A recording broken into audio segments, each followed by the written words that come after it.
mjengo.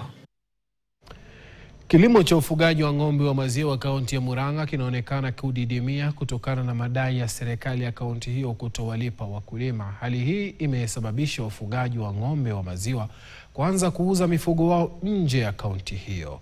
Wakulima wa ng'ombe wa maziwa wanadai serikali ya kaunti ya Murang'a kima cha shilingi milioni 359.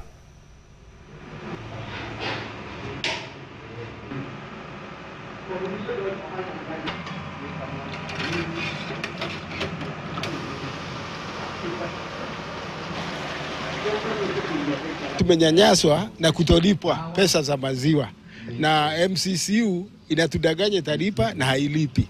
Kama mwezi wa 3 milioni 18 bado hatujalipwa.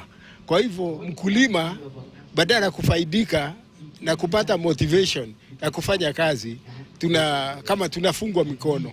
MCA, senator, governor wote washikane kwa sababu wako hapo kwa sababu ya mkulima, wasaidie mkulima wa Murang'a. Tumekuwa na challenge ya MCCU inaitwa Murang'a County Criminals yenye ilifunguliwa na previous government.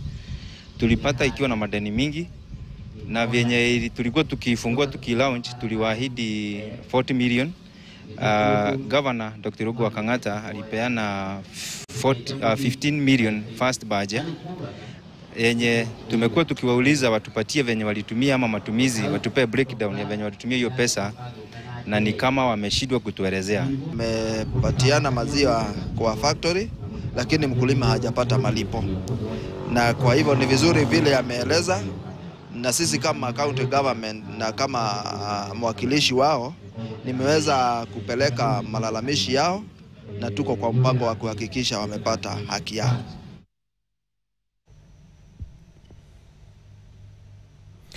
Huku visa vya dhuluma za kijinsia pamoja na mauaji ya wanawake vikiendelea kuripotiwa humu nchini, mila na tamaduni zimetajwa kuchangia pakubwa ongezeko la visa hivyo katika kaunti ya Kilifi. Haya yamejiri baada ya jopo linalochunguza visa vya ukatili wa kijinsia pamoja na ukatili dhidi ya wanawake nchini kuandaa kikao cha kutoa maoni na wakazi